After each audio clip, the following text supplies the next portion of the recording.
அகிலம் நேய சொந்தங்கள் அனைவருக்கும் வணக்கம். இது காலை நேர தலைப்புச் செய்திகள். இலங்கையின் பொருளாதாரம் இக்கட்டான நிலையில் உள்ளதன் காரணமாக எதிர்வரும் நாட்களில் கடினமான முடிவுகளை எடுக்க நேரிடும் என்று அமைச்சர் விஜிதஹேர தெரிவித்துள்ளார்.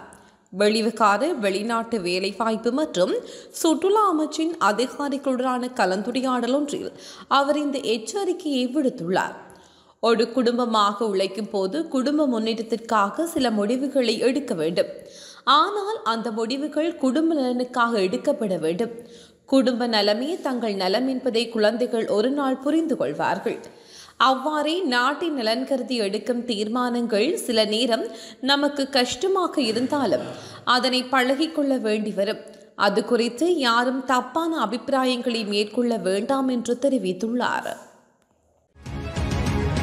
ஐக்கிய மக்கள் சக்தியின் தலைவர் சஜித் பிரேமதாசவின் செயற்பாடுகள் காரணமாக அக்கட்சியின் முக்கிய தலைவர்கள் பலரும் அதிருப்தி அடைந்துள்ளனர். கடந்த காலங்களில் ஸ்ரீலங்கா பொதுஜன பெரமுன சுதந்திர கட்சி உள்ளிட்ட பல்வேறு கட்சிகளின் அரசியல்வாதிகள் ஐக்கிய மக்கள் சக்தியில் இணைந்து செயற்பட்டனர். எனினும் அண்மை காலமாக சஜித் பிரேமதாச தமக்கான முக்கியத்துவத்தை வழங்குவதில்லை என்று குறித்த அரசியல்வாதிகள் மத்தியில் பரவலான அதிருப்தி ஒன்று தலை தூக்கியுள்ளது. அதே நேரம் ஐக்கிய மக்கள் சக்தியின் மூத்த மற்றும் முக்கிய தலைவர்கள் முன்னாள் நாடாளுமன்ற உறுப்பினர்கள் பலரும் அதே நிலைப்பாட்டில் இருப்பதாகவும் தெரிய வந்துள்ளது. முன்னாள் ஜனாதிபதி ரணில் விக்ரமசிங்க மற்றும் முன்னாள் பிரதமர் தினேஷ் குணவர்தன ஆகியோரிடம் விசாரணை நடத்த குற்றப்புலனாய்வு திணைக்களம் தயாராகி வருகிறது. கடந்த அரசாங்கத்தின் சுகாதார அமைச்சராக இருந்த கெஹலிய ரம்புக்வெல மருந்து இறக்குமதியின் போது செய்ததாக கூறப்படும் முறைகேடுகள் தொடர்பிலான விசாரணைகளுக்கு அமைய குறித்த இருவரிடமும் விசாரணை நடத்தப்பட உள்ளது. தற்போது இந்தியாவின் சுற்றுப்பயணம் மேற்கொண்டுள்ள ரணில் விக்ரமசிங்க நாடு திரும்பிய பின்னர் அவரிடம் வாக்குமூலம் பதிவு செய்ய உள்ளதாக தகவல்கள் வெளியாகியுள்ளது. யாழ் மாவட்டத்தின் காரைநகர் படகு கட்டுமான தளத்தை புனரமைப்பதற்கு இந்தியா இலங்கைக்கு இடையே புரிந்துணர்வு ஒப்பந்தம் கைச்சாத்திடப்பட்டுள்ளதாக தெரிவிக்கப்படுகிறது.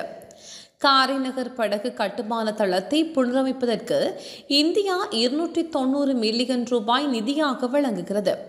இதற்கான புரிந்துணர்வு ஒப்பந்தத்தில் இலங்கைக்கான இந்திய உயர்ஸ்தானிகர் HE சந்தோஷ் ஜா மற்றும் இந்தியாவுக்கான இலங்கையின் முன்னாள் உயர்ஸ்தானிகர் HE ஷேகானுகா திரேனி சனவிரத்ன ஆகியோர் டிசம்பர் மாதம் 16ஆம் தேதி கையெழுத்திட்டுள்ளனர். மக்களால் முன்வைக்கப்படும் கடிதங்களுக்கு உடனடியாக பதிலளிப்பதற்காக தொழில் அமைச்சினால் விசேட வாட்ஸ்அப் இலக்கம் ஒன்று அறிமுகப்படுத்தப்பட்டுள்ளது. 0707227877 என்ற வாட்ஸ்அப் இலக்கத்தினூடாக தொழில் அமைச்சு மற்றும் தொழில் திணைக்களத்தின் மக்களினால் முன்வைக்கப்படும் கடிதங்கள் தொடர்பில் உடனடியாக பதில் வழங்கப்படும் எனவும் தெரிவிக்கப்பட்டுள்ளது. மக்களின் நேரம் மற்றும் செலவை குறைத்துக் கொள்வதற்காக விரைவான பதிலை பெற்றுக் கொள்வதற்காகவும் அதிகாரிகளின் நேரத்தை முகாமைத்துவம் செய்து கொள்வதற்காகவும் இந்த விசேட வாட்ஸ்அப் இலக்கம் அறிமுகப்படுத்தப்பட்டுள்ளதாக தொழில் அமைச்சு தெரிவித்துள்ளது. பண்டிகை காலத்தில் அமுல்படுத்தப்பட்ட விசேட போக்குவரத்து செயற்திட்டத்தின் போது மதுபோதையில் வாகனம் செலுத்திய 509 சாரதிகளுக்கு எதிராக சட்ட நடவடிக்கை எடுக்கப்பட்டுள்ளது. காவல்துறை ஊடகப் பிரிவு விடுத்துள்ள புதுப்பிக்கப்பட்ட அறிக்கையில் இந்த விடயம் குறிப்பிடப்பட்டுள்ளது. அதே நேரம் நேற்று காலை 6 மணிக்குடன் நிறைவடைந்த கடந்த 24 மணித்தியாலங்களில் போக்குவரத்து விதிமீறல்கள் தொடர்பில் 5415 சாரதிகளுக்கு எதிராக சட்ட நடவடிக்கை எடுக்கப்பட்டுள்ளது. உள்ளூராட்சி சபை தேர்தல் திருத்தச் சட்டம் மூலம் இன்னும் 2 வாரங்களில் பாராளுமன்றத்தில் சமர்ப்பிக்கப்பட உள்ளது. குறித்த சட்டமூலம் வர்த்தக மானிக்காக அரசாங்க அச்சகத்திற்கு அனுப்பி வைக்கப்பட்டுள்ளதாக பொது நிர்வாக மாகாண சபைகள் மற்றும் உள்ளூராட்சி அமைச்சர் பேராசிரியர் சந்தன அபேரத்ர தெரிவித்துள்ளார்.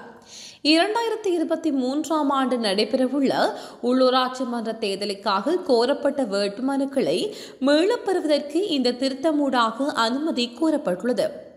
புதிய வாக்காளர்களுக்கு வாக்களிப்பதற்கு வாய்ப்பளிக்கும் முக்கிய நோக்கத்துடன் இந்த திருத்தங்கள் மேற்கொள்ளப்பட்டுள்ளன. கட்சித் தலைவர்களின் இணக்கப்பாட்டின் அடிப்படையில் இந்த திருத்தங்களை மேற்கொள்ள அமைச்சரவை அண்மையில் தீர்மானித்துள்ளது. இறக்குமதி அனுமதி பத்திரமின்றி அரிசி இறக்குமதி செய்ய அனுமதி அளித்து 85,000 மெட்ரிக் டன் அரிசி இறக்குமதி செய்யப்பட்ட அரிசி துறைமுகத்தில் இருந்து விடுவிக்கப்பட்டுள்ளதாக சுங்க ஊடக பேச்சாளர் மேலதிக சுங்க பணிப்பாளர் சேவலி அருட்கொட தெரிவித்துள்ளார். குறித்த இறக்குமதி செய்யப்பட்ட 85,000 மெட்ரிக் டன் அரிசியில் 33,000 மெட்ரிக் டன் பச்சை அரிசியும் 52,000 மெட்ரிக் டன் புழுங்கல் அரிசியும் உள்ளடங்குவதாகவும் மேலும் சுங்கத்திற்கு அனுப்பப்பட்ட இறக்குமதி அரிசி விரைவில் விடுவிக்கப்படும் என்றும் அருட்கொட தெரிவித்துள்ளார். இந்த 85,000 மெட்ரிக் டன் அரிசியில் அரசு நிறுவனமான அரசு வர்த்தக பல்வேறு சட்டப்படுத்தப்பட்ட கூட்டுத்தாபனத்தினால் இறக்குமதி செய்யப்பட்ட 780 மெட்ரிக் டன் அரிசியும் உள்ளடங்குவதாகவும் அவர் கூறியுள்ளார். டாலரின் பெறுமதி வீழ்ச்சியடைந்து வருவதால் அபியாச கோப்பிகள் உள்ளிட்ட பாடசாலை உபகரணங்களின் விலை 20% குறைக்கப்பட்டுள்ளதாக அகில இலங்கை சிறு கைத்தொழில் சங்கம் தெரிவித்துள்ளது. காகிதங்களுக்கு 18% வட் மற்றும் 2.5% சமூக பாதுகாப்பு வரி இருப்பதாகவும் இந்த இரண்டு வரிகளையும் நீக்கினால் பயிற்சி புத்தகங்கள் மற்றும் பாடசாலை உபகரணங்களின் விலையை மேலும் குறைக்க முடியும் என்றும் சங்கத்தின் தலைவர் நிருஷகுமார தெரிவித்துள்ளார்.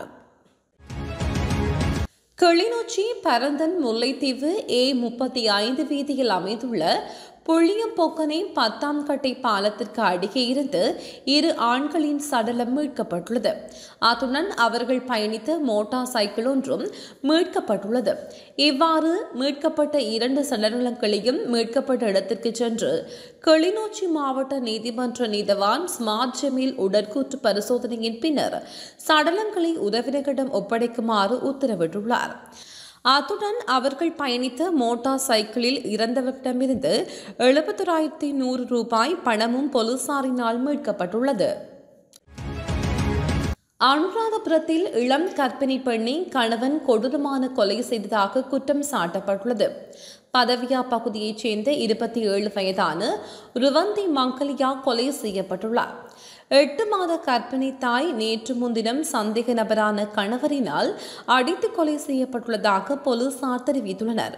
பிள்ளையின் கற்றல் நடவடிக்கையில் ஏற்பட்ட வாக்குவாதம் வன்முறையாக மாறி கொலையில் முடிந்துள்ளதாக தெரிவிக்கப்படுகிறது. உயர்தர கல்வியை கற்கும் மாணவர்கள் பாடசாலையில் விலகியிருக்கும் போக்கு அதிகரித்து வருவது குறித்து ஆழமான விசாரணை நடத்தப்பட வேண்டும் என கல்வி, உயர்கல்வி மற்றும் தொழிற்கல்வி அமைச்சர் பிரதமர் கலாநிதி ஹரணி அமரசூரிய வலியுறுத்தியுள்ளார்.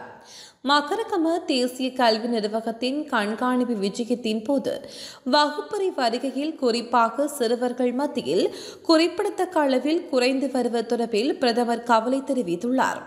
மேலும் கலாநிதி அமரசூரிய சமூக அல்லது பொருளாதார காரணிகளினால் பிள்ளைகளின் கல்வியை தவறவிடுவதை ஏற்றுக்கொள்ள முடியாது என்று குறிப்பிட்டுள்ளார். கடந்த சில நாட்களாக சந்தையில் வீழ்ச்சியடைந்த முட்டையின் விலை மீண்டும் உயர்ந்துள்ளது. சந்தையில் முட்டையொன்றின் விலை 36 ரூபாவாக அதிகரித்துள்ளதாக சந்தை வட்டாரங்கள் தெரிவிக்கின்றன. கடந்த சில நாட்களாக முட்டை விலை 28 ரூபாயாக குறைந்திருந்தமை குறிப்பிடத்தக்கது. வவுனியா இலிப்பியடி சந்தையில் புத்தாண்டு தினத்தில் இடம்பெற்ற கத்திக்குத்து சம்பவத்தில் ஒருவர் படுகாயமடைந்த நிலையில் வைத்தியசாலையில் அனுமதிக்கப்பட்டுள்ளதாக வவுனியா போலீசார் தெரிவித்துள்ளனர். இருவருக்கிடையே ஏற்பட்ட கருத்து முரண்பாடு காரணமாக இந்த சம்பவம் ஏற்பட்டுள்ளது. கத்திக்குத்துக்கு இலக்கானவர் அங்கிருந்தவர்களின் உதவியுடன் வவுனியா மாவட்ட பொது வைத்தியசாலையில் அனுமதிக்கப்பட்டுள்ளார். மேலும் இந்த சம்பவம் தொடர்பிலான மேலதிக விசாரணைகளை வவுனியா போலீசார் முன்னெடுத்து வருகின்றனர். இத்துடன் காலை நேர பிரதான செய்தி அறிக்கை நிறைவடைகிறது. செய்திகளை உடனுக்குடன் அறிந்து கொள்ள அகிலம் நியூஸுடன் இணைந்திருங்கள்.